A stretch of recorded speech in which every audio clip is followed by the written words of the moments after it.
전반기 때 제가 어떤 주제를 다룰까 하다가요. 사실은 제 시간, 저녁 시간에는 히브리서를 꾸준히 다뤄왔습니다. 그러다가 지난 1월 사경회를 마치고 나서 제가 조금 마음에 약간 조정을 좀 했습니다. 그것이 무엇인가 하면 오늘 주제도 이미 보셨겠지만 요한계시록을 좀 다루려고 합니다. 그래서 요한계시록을 제가 약 전반기에 최대한 좀 다뤄보려고 그러는데 전반기 동안 다룰 주제의 범위를 오늘 좀 설명을 드리고 큰 이 요한계시록에 대한 맥락을 좀 오늘 좀 말씀을 드리려고 합니다.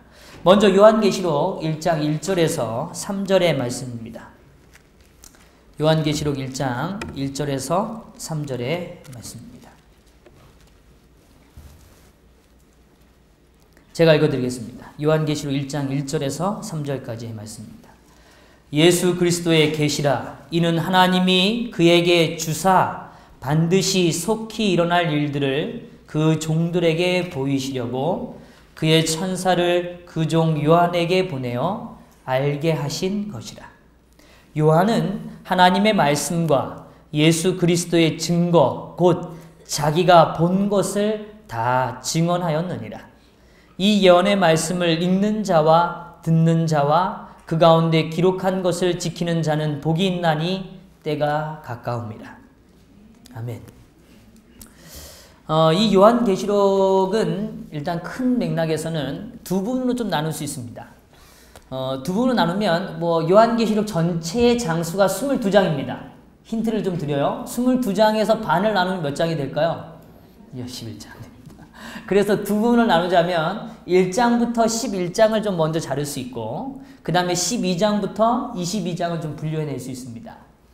특별히 요한계시록 1장부터 11장까지는 다른 주제보다도 어떤 주제를 기초로 말씀이 전개되는가 하면 교회라는 주제를 갖고 말씀이 선포됩니다.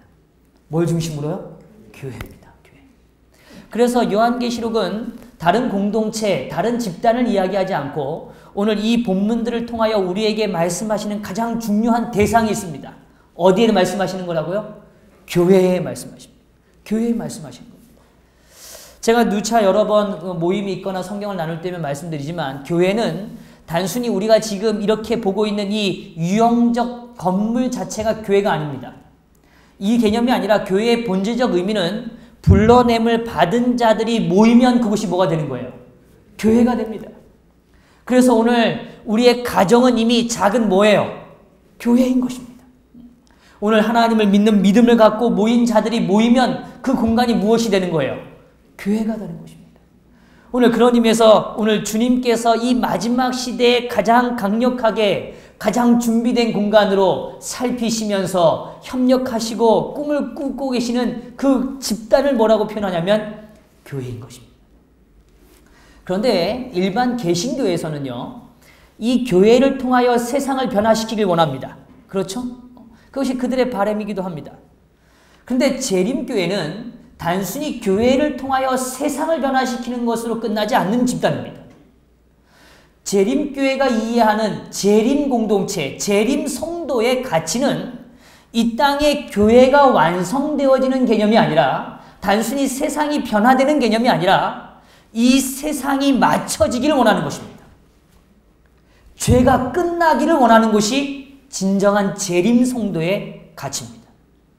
재림성도는 이 땅에서 무엇인가 변화에 대한 가치로 끝나는 게 아니라 무엇이 완전히 해결되는 거예요? 죄가 해결되는 것입니다. 그리고 하나님의 영원한 나라가 이 땅에 뭐해지는 거예요? 완성되어지는 것. 이 땅의 영원한 나라로 새롭게 회복되어지기를 꿈꾸는 공동체, 꿈꾸는 교회가 어느 교회라고요? 재림성도들의 재림교회입니다. 그래서 오늘 우리가 갖고 있는 메시지는 단순히 조금 더 나은 교회, 조금 더 하나님을 이해하는 성도로 모여있는 집단을 기대하는 게 아니라 이 땅의 죄가 완전히 뭐해지고요? 소멸되어지고 하나님의 영광이 회복되어지기를 원하는 것입니다. 그것이 재창조입니다. 하나님이 원하시는 그 재창조의 역사가 분명 이 땅에 이르러 올 것이라고 믿는 것입니다. 단순히 뭔가 조금 더 나은 공동체를 꿈꾸는 게 결코 아닙니다. 그래서 오늘 우리는 정말 생명을 걸고라도 오래전부터 미지의 땅으로 선교사들에 의하여 움직였던 그 메시지는 다른 게 아니라 예수님께서 이 땅에 다시 뭐 하신다는 거예요? 오시겠다는 메시지입니다. 오늘 그분이 왜 오셔야 하는지, 그분이 오심을 통하여 우리의 삶에 어떠한 변화가 일어날 것인지에 대하여 명확하게 설명하는 교회가 어느 교회예요? 재림교회입니다. 오늘 그런 의미에서 우리에게는 멈춰있는 교회가 아닙니다. 재림교회는 끊임없이 선교를 위하여 살았던 교회고 선교를 위하여 살아온 교회입니다. 오늘 우리의 정체성을 그 부분부터 다시 회복되게 되기를 간절히 바랍니다. 오늘 우리가 이 땅에서 조금 더 나은 삶을 기대하지 않습니다. 오늘 우리는 이 땅에 분명한 메시지를 가지고 있어요. 그 메시지는 재림을 이 땅에 속히 뭐하는 거예요? 임하도록, 하나님의 역사가 임하도록 우리가 준비되기를 원하는 것입니다. 그 준비를 위하여 오늘 주님께서 특별히 마지막 시대를 위하여 특별히 구별된 메시지가 있습니다. 그 메시지가 바로 오늘 제가 펼치고 싶고 나누고 싶은 뭐예요? 요한계시록입니다. 그런데 이 요한계시록 하면요, 사실 좀 이런 생각을 해요. 아마 우리 성도님들도 그런 생각을 가져보신 경험이 있을지 모릅니다. 제가 어렸을 때 기억이요, 이 계시록을 펼치거나 예언을 들으면 그날 저녁에 집에 돌아갈 때요, 왠지 긴장감이 많이 돕니다. 그래서 제가 한 번은 그런 경험이 있어요. 제가 언젠가도 얘기 드렸지만, 저희 어렸을 때 저희 아버지가 오토바이가 한 대가 있었는데, 그 오토바이에 아버지가 운전하시고 제가 중간에 끼고 저희 어머니가 이제 뒤에 타시고, 세 가족 이렇게 오선도선, 저희 어머니 아버지를 이렇게 딱 끌어안으시면 제가 중간에 이렇게 샌드위처럼 이렇게 껴있는 거죠. 그리고 이제 오토바이 타고 가면 하루는 그날 저녁에 가는데 하늘을 봤더니 이 달 옆에요, 이게 테두리 원이 이게 아주 선명하게 보이는 겁니다. 그래서 그게요, 너무 신기한 거예요. 근데 그날따라 뭐 예언에 관련된 분명히 메시지를 들었던 기억이 나요. 그리고 나서 집에 가서 저희 부모님한테 물어봤습니다. 엄마, 하나님이 오실 것 같아. 달이 예사롭지가 않아. 그런데 어떡하지? 난 준비가 안 된 것 같아. 이런 얘기를 나눴던 기억이 좀 나요.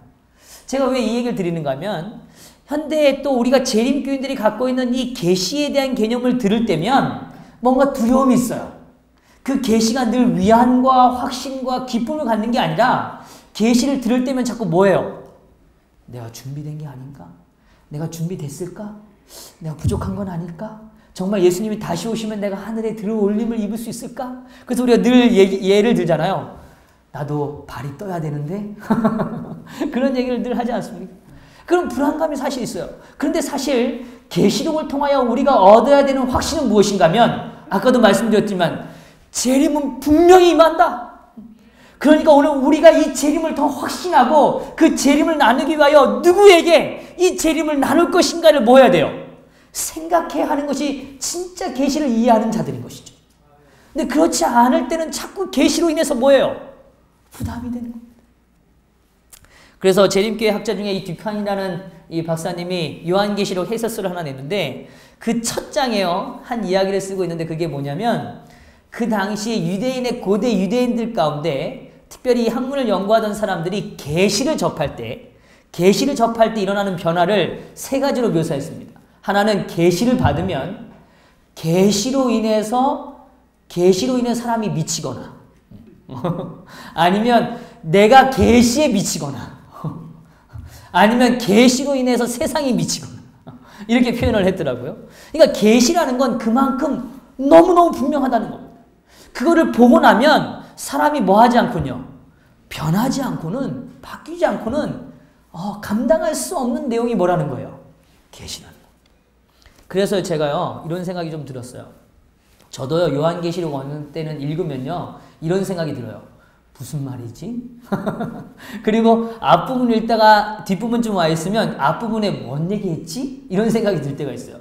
근데 제가 그런 생각을 하다가 그 글을 보고선 이런 생각이 들었어요. 이것도 은혜다. 제가 오늘 계시를 보고 감당하지 못해서 감당하지 못하는 것보다 아예 이해하지 못하는 게 낫구나. 뭐 이런 생각이 들 때도 있습니다. 그런데 제가 오늘 1장 1절을 좀 읽으면서 다시 한번 이 본문을 통하여 우리가 확신을 좀 얻기를 원합니다. 제가 다시 읽어드릴게요. 요한계시록 1장 1절입니다. 예수 그리스도의 계시라. 뭐라고요? 예수 그리스도의 계시라. 오늘 우리는 이 계시록을 읽을 때 분명히 생각해야 됩니다. 계시록에 있는 매 단어마다, 매 구절마다, 매 말씀에 대한 묵상마다 우리가 결국은 도달해야 되는 한 가지 주제가 있습니다. 그것은 무엇일까요? 예수 그리스도. 예수 그리스도. 만약에 계시록에 대한 이해를 가지고 일곱인, 일곱 나팔, 일곱 대접, 그리고 마지막에 전개되는 수많은 재앙과 위험적인 모든 역사에 대한 이야기를 이해해 갈 때 그 이야기를 듣는 마지막 순간마다 그 마침표가 예수 그리스도라는 그 마침표로 찍어지지 못한다면 사실은 우리는 잘못 읽은 것입니다. 그리고 우리는 계시를 잘못 보고 있는 겁니다. 저는 오늘 분명히 설명드립니다. 오늘 우리는 앞으로 계속 말씀을 살펴갈 겁니다. 계시록을 살펴갈 겁니다. 그러나 계시록의 가장 핵심적인 계시는 다른 계시가 아닙니다. 누구에 대한 계시라고요? 예수 그리스도의 계시입니다. 오늘 우리가 말씀을 읽을 때 예수 그리스도가 누군지를 더 분명히 이해해야 합니다. 예수 그리스도가 어떤 분인지를 더 확신해야 합니다. 그리고 그분이 더 가깝게 느껴져야 합니다.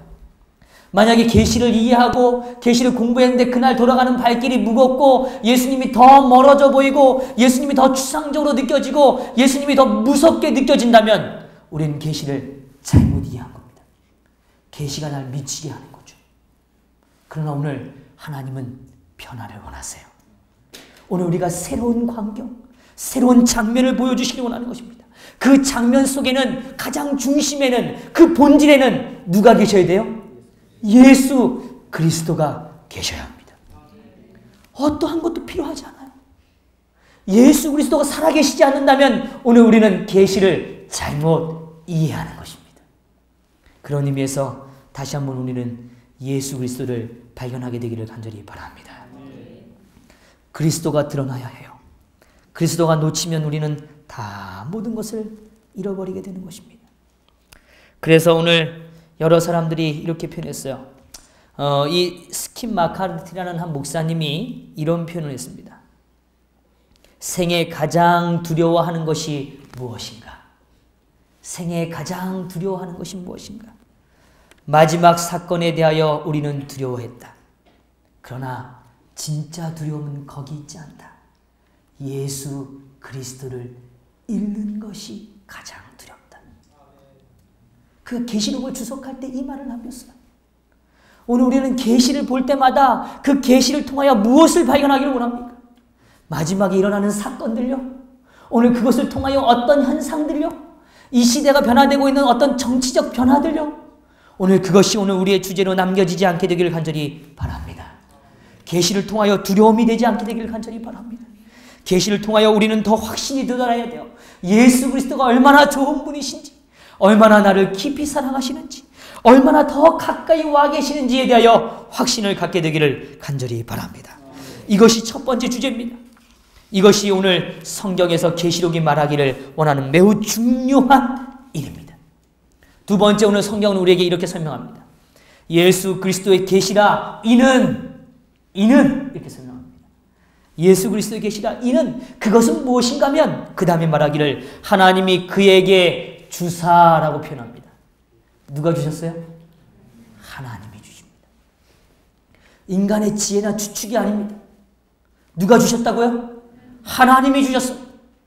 결코 여기서 우리는 변하면 안 됩니다. 하나님이 주십니다. 계시는 우리가 추측하는 것이 결코 아닙니다. 막연하게 이렇게 되겠지? 아니요. 그런 것은 우리 말하면 안 됩니다. 오늘 우리가 말해야 되는 건 하나님이 주신 것만을 말해야 합니다. 계시를 언급할 때 결코 인간의 추측을 거기에 가미하지 않게 되기를 간절히 바랍니다. 제가요, 사실은 한 교회를 섬기는데 이른 양이 되신 장로님이 계세요. 그 장로님을 제가 여러 번 방문했습니다. 여러 번 방문하는데 나중에 그 장로님이 저에게 이렇게 얘기하세요. 목사님, 저에게 사실 부담이 있습니다. 무슨 부담이요? 목사님 잘 모르실지 모르지만 제가 어렸을 때, 제가 자라날 때, 그리고 제가 아들을 키울 때, 그리고 제 아들이 대학을 갈 때쯤 모든 목사님들이 컴퓨터가 666이라고 그랬습니다. 뭐가 666이라고요? 컴퓨터가요. 그런 기억 나세요? 컴퓨터가 666이었어요. 근데 제 아들이 컴퓨터 공학과에 갔습니다. 그걸로 제가 얼마나 크게 힘들었는지 모릅니다. 무슨 얘기 이해되시죠? 오늘 우리가 이 예언을 적용할 때 결코 하나님이 주시지 않은 것은 말하면 안 돼요. 그건 우리의 몫이 아닙니다. 그건 누구의 몫이에요? 하나님의 몫입니다.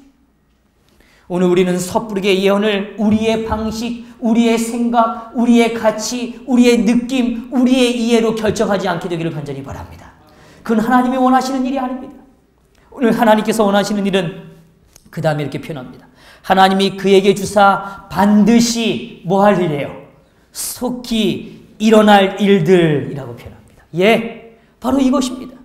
오늘 계시록이 갖고 있는 매우 중요한 특징의 두 번째 메시지가 있습니다. 그 두 번째 메시지는 분명히 일어날 일입니다. 분명히 뭐 할 일이라고요? 일어날 일입니다. 근데요, 반드시 속히 일어날 일이라고 말합니다. 반드시 속히 일어날 일. 그러면 저는요, 이런 생각을 해봅니다. 이 성경을 처음 받아들였을 때요, 성경을 읽었을 때의 독자들은 누구였습니까? 이 성경을 처음 받아서 읽었던 독자들이 누굽니까? 우리들이에요? 아닙니다. 지금부터 1900년 전에 이미 초대교회라고 불렸던 소아시아 지역, 그 소아시아 지역의 7 교회들에게 뭐 한 거예요? 편지한 것입니다. 그러면 이 7 교회에 있는 사람들이 이 편지를 받아서 읽었을까, 안 읽었을까요? 읽었죠. 그들도 이 말씀을 통하여 계시를 받았을까, 안 받았을까요? 받았죠. 그러면 그 당시에 반드시 속히 될 일이라고 표현한 이 표현은 잘못된 표현입니까? 아니요. 오늘 이 표현은 그 당시에 있는 수많은 사람들에게 하나님은 그들의 삶에 분명히 말씀하시는 계시적 메시지가 담겨 있다는 것입니다.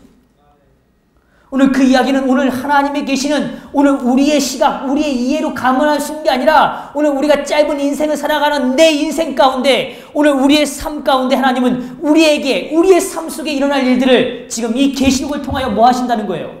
말씀하고 계신다는 것입니다. 그래서 마치요, 이것을 마지막 날, 오늘 이 마지막 때에만 일어날 어떤 특정한 사건으로 제한해서는 안 된다는 것입니다. 그것은 누구의 생각이에요? 나의 생각이에요. 누구의 시간 속에서요? 나의 시간 속에서요. 제가 저희 외할머니를 너무너무 사랑하는데요. 저희 외할머니가 제가요, 어렸을 때, 초등학교 때, 제가 학교 다닐 때요, 저희 외할머니가 이제 좀 풍이 있으셔서 교회를 못 가시니까 저랑 화요일하고 금요일은 저랑 같이 예배를 드립니다. 저랑 단둘이 예배를 드려요. 근데 말씀은 누가 하냐면 제가 했어요. 오해하지 마십시오. 그냥 할머니가 시키니까 하는 겁니다. 그래서 그렇게 같이 둘이 예배를 드리는데 저희 할머니가 늘 하시는 말씀이 있어요. 인식아, 때가 얼마 안 남았다. 분명히 일어날 일들이 일어나고 있다. 이게 마지막 때다. 그러셨는데 저희 할머니가 이미 주님 안에 잠드신 지도 꽤 오래됐습니다. 그러나 저희 할머니는 그 당시에 살아가는 그 시대 가운데 그 삶 속에서 이미 속히 될 일들을 뭐 하셨을까요? 보았을 것입니다. 경험하고 확신하고 하나님이 주시는 그 메시지를 통하여 자신의 삶에 아름다운 하나님의 약속을 붙들고 생애를 살아가셨을 거라는 것입니다. 제가 왜 자꾸 이런 얘기를 하는가 하면 오늘 우리는 자꾸 메시지를 내 당대에, 내 시점에, 내가 이해하는 범위 안에서 계시를 제한하려고 한다는 것입니다. 오늘 그것은 하나님이 원하시는 일이 아니라는 거예요. 오늘 주님께서 원하시는 이 메시지는 물론 내 시대, 내 당대에 하나님께서 주시는 메시지입니다. 그러나 그 메시지가 모든 세상을 다 뒤엎을 만큼, 모든 전 세계 역사를 다 아우를 만큼 내 시대 이야기로 무조건 제한해서 내가 보는 견해 안에 뭐든지 들어와야 된다고 생각해서는 안 된다는 것입니다. 그것은 하나님의 뜻이 아니에요. 오늘 재림 성도들을 이어서 오늘 많은 사람들은 이 부분에 있어서 많은 실패를 겪습니다. 그것은 왜 그런가 하면 자꾸 내 시각 안에서만 예언을 뭐하고 싶어서요? 해석하기를 원하기 때문에 그렇습니다. 다시 정리해 봅니다. 저는 오늘 1장 1절을 통하여 먼저 설명드립니다. 분명히 계시록은 두 가지 주제를 다룹니다. 첫 번째, 무엇에 대한 계시라고요? 예수 그리스도의 계시라는 겁니다.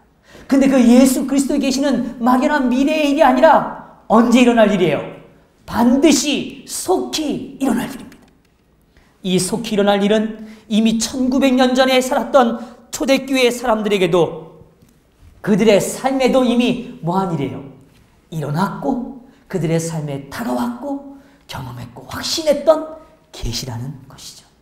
오늘 역시 우리에게도 그 계시가 임하게 되기를 간절히 바랍니다. 분명히 속히 일어날 일들을 우리에게 보여주십니다. 그리고 깨닫게 하실 것입니다. 그 일을 통하여 하나님의 역사 안에 머물게 되기를 간절히 바랍니다. 그래서 이렇게 표현해요. 일들을 그 종들에게 보이시려고 그의 천사를 그 종 요한에게 보내어 알게 하신 것이라. 누구를 보내셨어요? 천사를 보내셨습니다. 어떠세요? 천사를 좀 믿으시나요? 우리 성도님들의 삶 속에 천사가 다가오고 함께하고 돕고 있다는 걸 느끼세요? 예. 대답이 좀 시원치가 않아서요. 느끼시나요? 네. 확신하시길 바랍니다. 오늘 요한이 밤모섬에서요. 그 절망과 낙담과 정말 두려움 가운데 있을 때 하나님은 그를 홀로 두지 않으셨어요. 그리고 누굴 보내셨어요? 천사를 보내셨어요. 저는 천사를 만난 우리 성도님들을 만나본 적이 있어요. 그분들이 처음 얘기할 때는 제가요. 어린 나이였을 때는요. 이분이 꿈을 꾸셨나. 이런 생각이 사실 들었어요. 솔직히요. 근데 제가요. 영적인 세계를 경험하면 경험할수록 너무 확신이 들어요.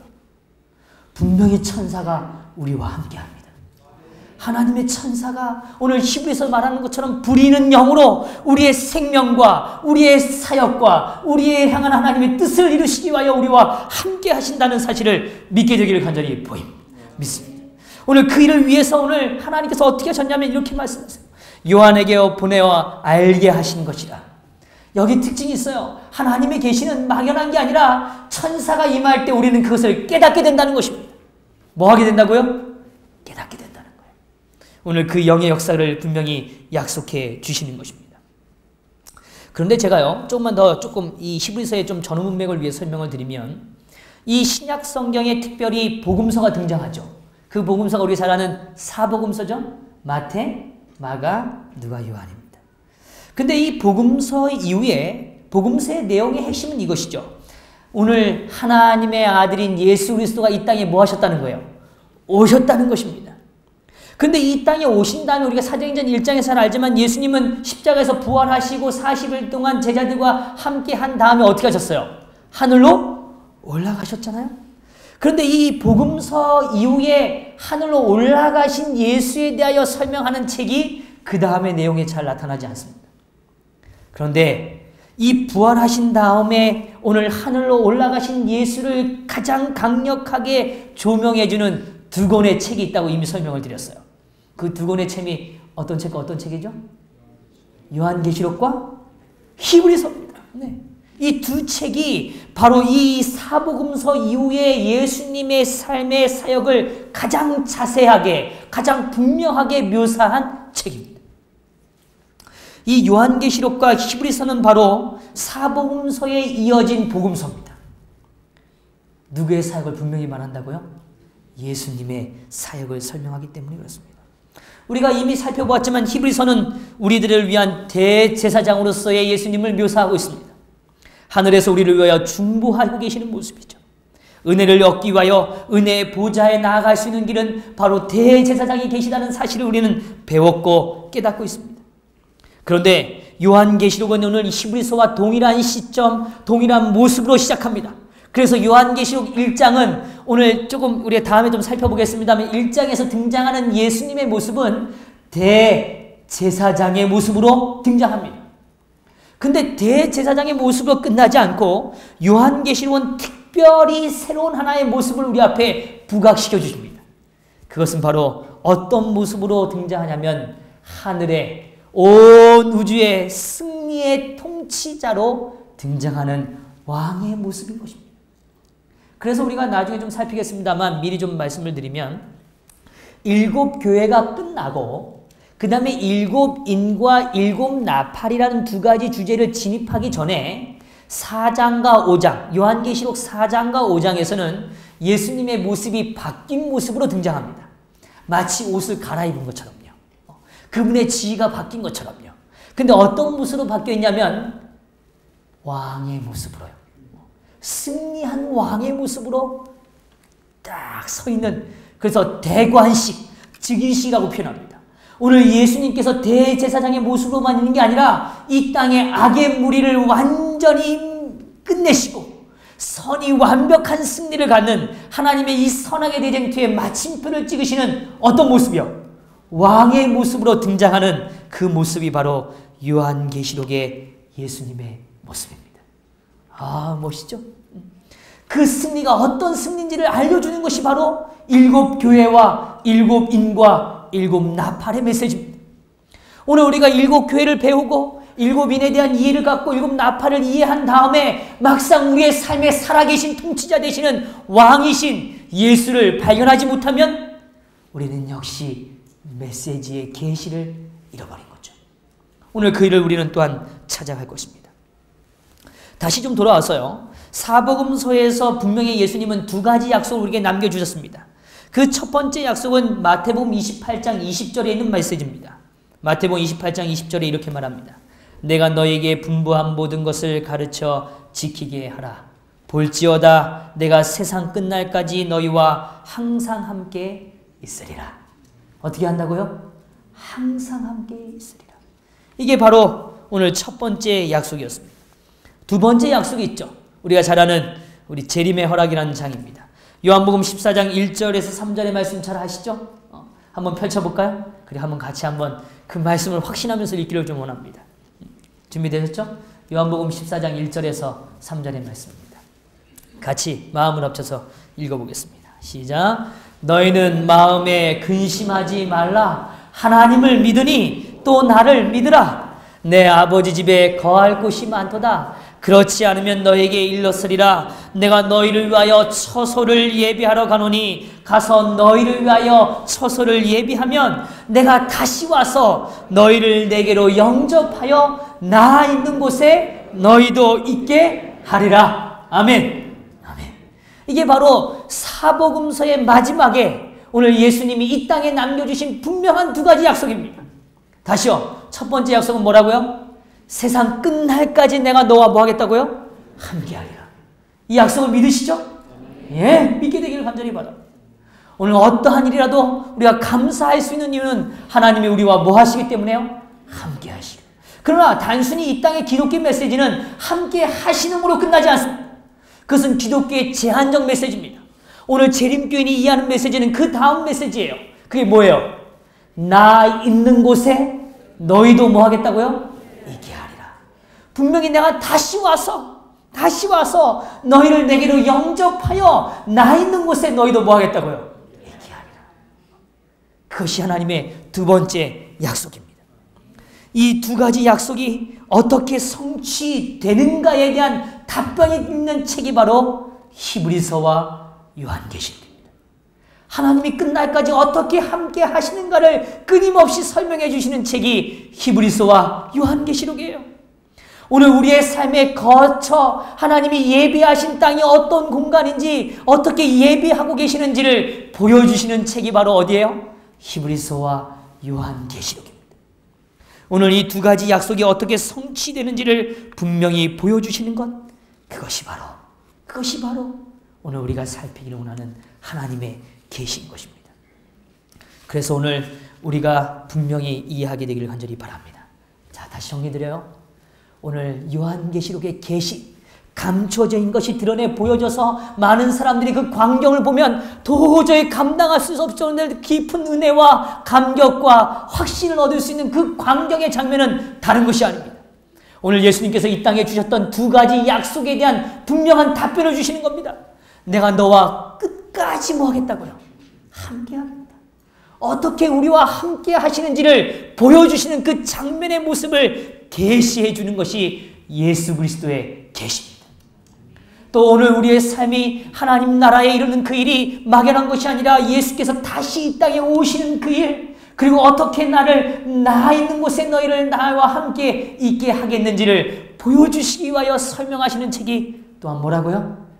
요한계시록의 메시지인 것입니다. 오늘 이 2가지 메시지에 대한 답을 우리가 이 요한계시록을 통하여 꼭 찾게 되기를 간절히 바랍니다. 분명 하나님은 우리와 함께 하십니다. 아무리 어두운 공간일지라도, 요한이 밤모에서 정말 깊은 절망과 낙담 속에 빠졌던 그 시간일지라도, 오늘 하나님은 요한에게 천사를 보내어 하나님께서 보여주신 그 광경은 요한이 인간의 어떤 인간도 누릴 수 없었던 하늘의 위대한 역사와 하늘을 보는 축복의 시간이었다는 사실을 잊지 않게 되기를 간절히 바랍니다. 오늘 우리가 계시를 보게 되기를 간절히 바랍니다. 그 계시를 통하여 우리의 삶이 주님 안에서 축복으로 남겨지게 되기를 간절히 바랍니다. 그래서요, 이 요한계시록의 마지막 한 가지 주제만 좀 다리고 마치죠. 균형이 가장 중요합니다. 뭐가 중요하다고요? 균형. 도대체 어떤 균형을 말할까? 두 가지를 잘 균형 있게 보셔야 합니다. 첫 번째는 예수 그리스도가 드러나요. 1장이요. 분명히 그 다음에 두 번째 뭐라 그래요? 속히 될 일이라고 말합니다. 다시 말하면 미래적 사건을 보여줍니다. 오늘 우리는 이 두 가지의 주제를 분명히 보게 될 것입니다.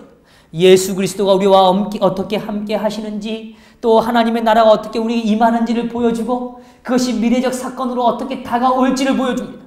그런데 균형감을 상실하면 한쪽으로 기웁니다. 그럼 마치 이렇게 돼요. 마지막 사건에만 집중하면 예수 그리스도를 잃어버려요. 그러면 마지막 사건에만 자꾸 시선을 둡니다. 거기에는 하나님이 나와 함께 하시는 은혜의 그 견고함이 연약해져요. 자꾸 뭐해지냐면 두려워집니다. 마지막이 자꾸 뭐해요? 결핍돼요. 그래서 내가 어떻게 구원받을 수 있지? 이런 사건도 일어나면 내가 어떻게 견뎌낼 수 있지?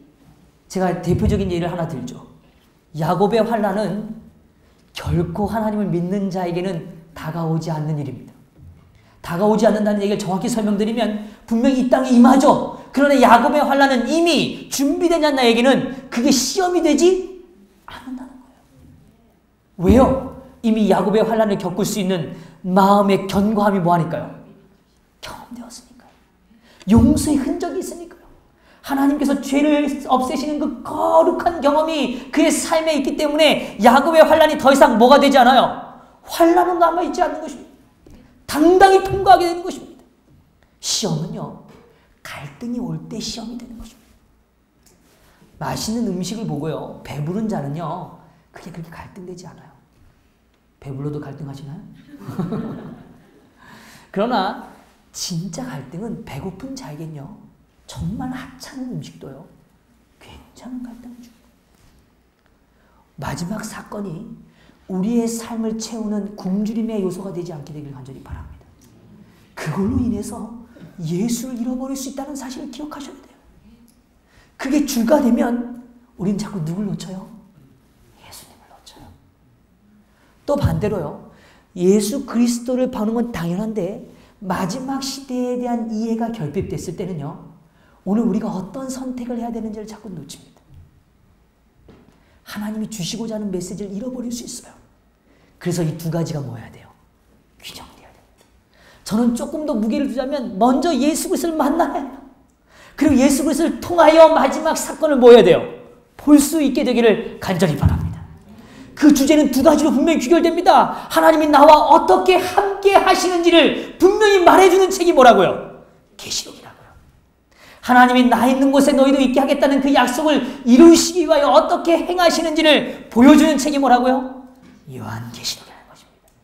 오늘 이 두 가지의 약속이 우리의 삶으로 경험되어지게 되기를 간절히 바랍니다. 요한계시록은 단순한 미래에 대한 정보를 주는 책이 결코 아닙니다. 그런 목적이 아니에요. 오늘 예수 그리스도께서 미래와 우리와 함께 하신다는 사실을 보여주는 책이 계시록입니다. 다시요. 예수 그리스도께서 미래와 우리와 뭐 하신다는 거예요? 함께 하신다는 거예요. 내 인생에 주어진 미래의 시간이 나만 겪는 시간이 아니라 나 홀로 가는 시간이 아니라 누구와 함께 겪는 시간이요? 하나님과 함께 겪는 시간이라는 걸 보여주는 책이 바로 오늘 이 요한계시록의 책입니다. 그래서 오늘 분명히 말씀하십니다. 요한계시록에 의외로 가장 많은 단어들이 반복되는 단어 중에 하나가 무엇이냐면 두려워하지 말랍니다. 뭐 하지 말라고요? 두려워하지 말라. 성도 여러분, 오늘 우리가 하나님의 말씀을 통하여 분명히 은혜를 경험하게 되기를 간절히 바랍니다. 그래서 오늘 이 마지막 시대에 예수 그리스도의 계시를 발견하고 속히 될 일들을 깨달아감으로 인하여 오늘 우리의 삶에 일어나는 하나님의 역사를 보는 또 깨닫는 저와 여러분이 되시기를 간절히 바라면서 말씀을 마치겠습니다.